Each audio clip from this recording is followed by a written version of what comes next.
Agora, meu querido telespectador, meu querido ouvinte que está aqui nos acompanhando, tá ruim a situação no mundo, hein?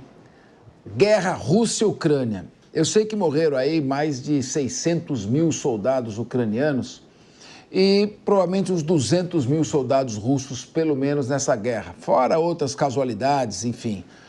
2 milhões de pessoas atingidas direta e indiretamente. No Oriente Médio, uma tragédia. Gaza virando um monte de entulho, 40 mil pessoas mortas, o Hamas, organização terrorista, sequestrando, matando jovens inocentes que estavam numa rave. Agora a guerra no Líbano, vai morrer muitos inocentes também. O Hezbollah continua disparando seus mísseis. Soldados jovens, soldados israelenses ali também morrendo, servindo a sua pátria. O mundo está uma bagunça. Será que podia estar pior? Podia.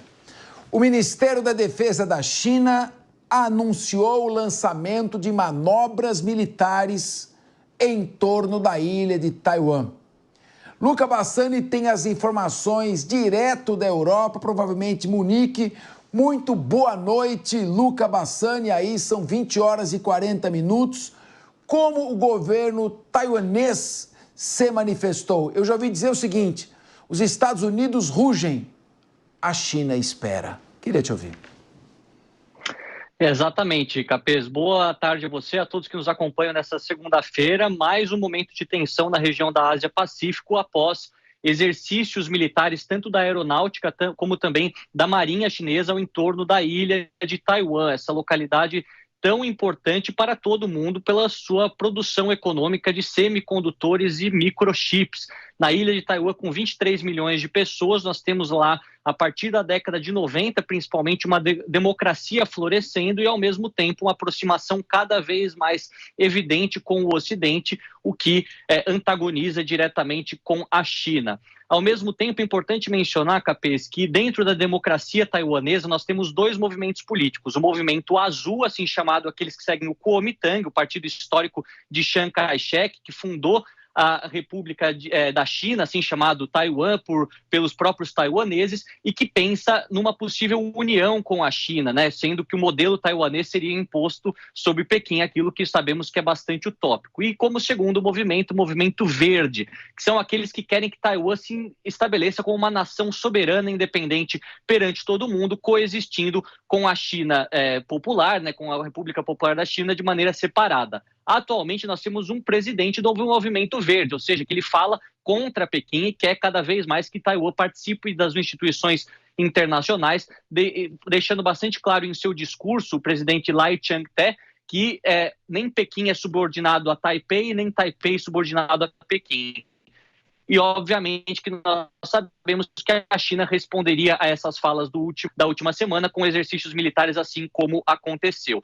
Os taiwaneses responderam dizendo que essa é uma provocação que não é justificável, mas que nós sabemos tem uma grande preocupação dos Estados Unidos, que disseram que acompanham essa tensão de maneira bastante detalhada, principalmente pelas questões econômicas. Mais de 50% dos semicondutores do mundo são produzidos em Taiwan e daqueles de alta qualidade, de grande refinamento tecnológico, mais de 90%. Ou seja, a gente pode achar que é algo distante da nossa realidade do Brasil, mas todo mundo que utiliza computadores, celulares, qualquer outro tipo de aparelho tecnológico eletrônico, provavelmente tem algum processo da produção em Taiwan, e uma guerra lá influenciaria em todo o mundo de maneira desastrosa, principalmente nos mercados.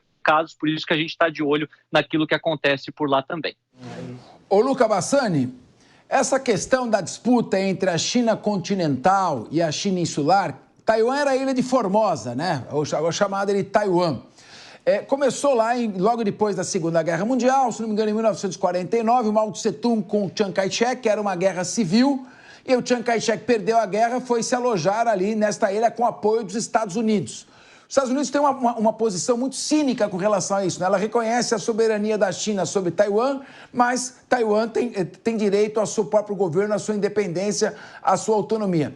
Segundo grandes especialistas, como o coronel Douglas MacGregor, o perigo de uma guerra aí no Pacífico, no sudeste do Pacífico, ali da China, é muito maior ainda de uma guerra mundial do que o que estamos vendo na Rússia, Ucrânia e também no Oriente Médio.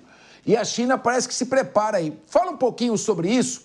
Há uma distância de 730 quilômetros da China para Taiwan, mas tem um estreito que são apenas menos de 200 quilômetros. Como seria um desembarque anfíbio, um ataque que o Xi Jinping, presidente da China, não descarta? Faz uma rápida análise para o nosso espectador, por favor. Bom, Capês, eu estive em Taiwan esse ano e realmente a região de Xiamen, que fica na China, ela está a pouco menos de 200 quilômetros da região mais populosa, que é a parte oeste de Taiwan, né? De 23 milhões de pessoas, praticamente 70% vivem nessa parte oeste, onde tem a cidade de Taipei, a capital, e a cidade de Kaohsiung, que é um dos principais portos da ilha. Ao mesmo tempo, nós vemos que a China ela tem uma política muito pragmática em relação aos seus inimigos ao longo deste período que o comunismo foi instalado, que o Partido Único foi instalado após a vitória dos mesmos em 1949 na Guerra Civil.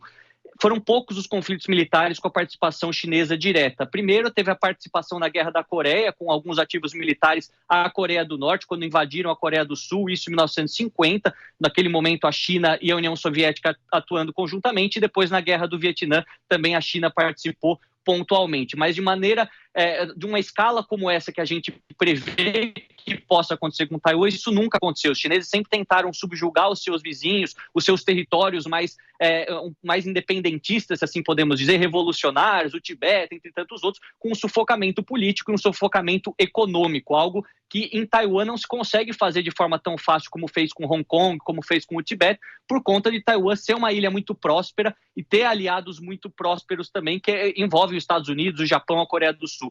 Então, eu acredito que, neste sentido, uma estratégia militar poderia sim estar sendo pensada e desenvolvida, mas, de novo, os chineses, desde Deng Xiaoping, desde o final da Revolução Cultural, né, década de 70, 80, quando se abre para o mundo e se torna aos poucos essa potência econômica que nós estamos vendo, eles têm feito tudo de maneira muito pensada e eu não acredito que eles vão comprar uma briga neste momento em que acham que talvez não seja a vitória 100%. Eles calculam sempre com uma chance mínima de derrota e eu acho que ainda não chegaram neste patamar, sabendo ainda que os Estados Unidos estariam por trás. Se mudar o controle da Casa Branca, se vier um presidente republicano que ligue menos para as questões internacionais, como é o caso de Donald Trump, que é America First, só pensando nos Estados Unidos, provavelmente os chineses possam até se atrever a algo a mais. Mas eu acredito que nesse momento, tendo os democratas mandado tantos congressistas para Taiwan para reforçar a sua posição de parceiro estratégico, de proteção da ilha,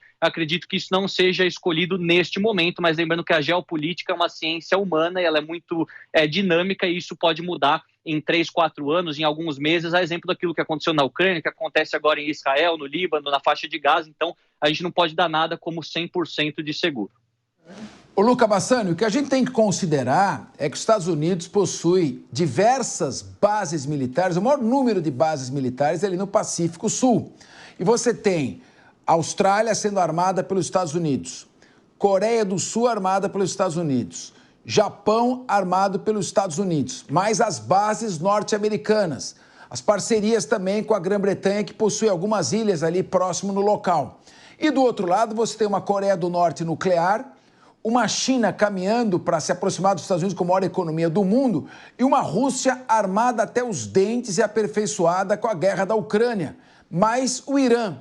Esse quadro todo não preocupa porque ainda que a China não tente um ataque direto a Taiwan, esses exercícios militares uma hora vai provocar um confronto. Já houve, alguns anos atrás, um avião norte-americano derrubou um avião chinês numa manobra tensa. E muitas vezes isso aqui é um fio solto, desencapado, uma faísca pode provocar um incêndio nuclear no planeta Terra. Você não acha também arriscado isso? A tensão está aumentando, a guerra não surge de uma hora para outra, mas a tensão crescente não cria um momento muito perigoso para o mundo nesse início do século XXI? Realmente a gente vê que há algumas semelhanças com outros períodos históricos e que um fato pequeno e isolado poderia ser uma faísca para acarretar um incêndio de proporções mundiais. Mas se nós olharmos especificamente todos esses aliados que você acabou de mencionar muito bem, Irã, Rússia, China e Coreia do Norte, tirando o fato de todos eles terem os Estados Unidos como inimigos ou como adversários, não há muitos fatores que os colocam em uma posição de aliança completa. Nós sabemos que China e Rússia, principalmente após o término da cisão sino-soviética, com o restabelecimento das missões diplomáticas, né, durante o começo dos anos 90 ainda, quando ainda a Rússia estava em formação, são países que têm objetivos mais em comum, essa cooperação eurasiática, assim chamados pelo presidente Putin e por Xi Jinping. Mas se olhar o Irã, os objetivos dele são muito focados numa revolução radical religiosa com a Sharia, com a finalização do Ocidente, tudo aquilo que ele representa, e não tem nada muito além disso, né? E a gente sabe que o Irã não tem projeção alguma como uma potência mundial. Ao contrário da Rússia, que já tem a sua fase passada, além de ser uma potência nuclear, não é economicamente equivalente aos Estados Unidos e à China, e essa falta de protagonismo incomoda os russos, que sempre tiveram protagonismo, seja com o Império Russo, seja com o Império Soviético. E a questão da China é pensar, bom, eu quero ser o próximo império do mundo, que vai ser a primeira economia, mas quero ser um império duradouro. E para isso eu não posso simplesmente surgir das cinzas de uma guerra. Então acho que o pragmatismo chinês vai acabar determinando muito disso. No caso, a Coreia do Norte é apenas um fantoche, é uma parte da Península Coreana altamente militarizada, nuclearizada. Sabemos dos perigos que isso representa, mas sem o financiamento de Pequim ou de Moscou, o governo de Kim Jong-un não sobreviveria nem mesmo um ano, dado a falta de recursos, a falta de desenvolvimento tecnológico naquela região, além da questão militar. Então, eu me focaria nos dois grandes, principalmente na China, e a China tem um histórico de poucas guerras em sua história para a gente poder analisar. A Rússia, a gente sabe, se precisa invadir ou aparecer militarmente, eles fazem isso. Fizeram isso na Chechênia, fizeram isso na Geórgia, fizeram na Síria apoiando Bashar al-Assad, fizeram em várias guerras civis da África, mandando o grupo Wagner e outros grupos mercenários. Então, a Rússia tem uma presença militar muito forte no mundo, em certas proporções parecidas com os Estados Unidos. A China não tem. Então, acredito que essa incógnita é o que vai acabar respondendo a nossas questões durante os próximos meses, próximos anos, mas que causa uma tensão, que causa uma preocupação. Isso é evidente, exemplo dos mercados hoje, como reagiram mal a essa nova batelada de exercícios militares ao entorno de Taiwan. Cabassani, eu tenho que chamar aqui um rápido intervalo, mas eu quero te dar um tempo para você pensar na pergunta que eu vou deixar no ar. Vladimir Putin disse: vai surgir em breve uma nova ordem mundial. O que ele quis dizer? A China crescendo, o Irã fazendo drones modernos, mísseis balísticos, a Rússia com 1.200.000 soldados vai tomar 25% da Ucrânia, a OTAN se armando como pode, Estados Unidos começando a ranger os dentes e a China fazendo manobras do lado de Taiwan. Os BRICS começando a insistir na desdolarização da compra do petróleo do comércio mundial. Estados Unidos com uma dívida de 35,5 trilhões de dólares. Vladimir Putin diz: se prepare que virá uma nova ordem mundial. Eu tô com medo. Será? Zé Capeza, a questão dessa nova ordem mundial, ela pode ser traduzida para termos melhores de um mundo multipolar que existe desde o final da Guerra Fria, no começo dos anos 90, onde não há apenas um planeta dividido entre dois protagonistas, Estados Unidos e União Soviética, mas com vários polos. E cada vez mais o Ocidente, que liderou grande parte dos últimos 4 séculos, perdendo o protagonismo. Eu acredito que isso já é evidente que tem acontecido, vai continuar acontecendo, mas quando Putin diz isso, ele gostaria de se incluir em uma das novas lideranças dessa suposta ordem, enquanto que ele e a Rússia, apesar de ser uma nação muito formidável, já estive na Rússia várias vezes, em múltiplas cidades, não ocuparão o protagonismo que será da China. A economia russa, ela considerando o PIB absoluto, parecido com a economia brasileira. É um país que, apesar de ter uma estrutura organizada, não se modernizou tanto quanto a China se modernizou, tem uma economia muito maior e tem investido cada vez mais.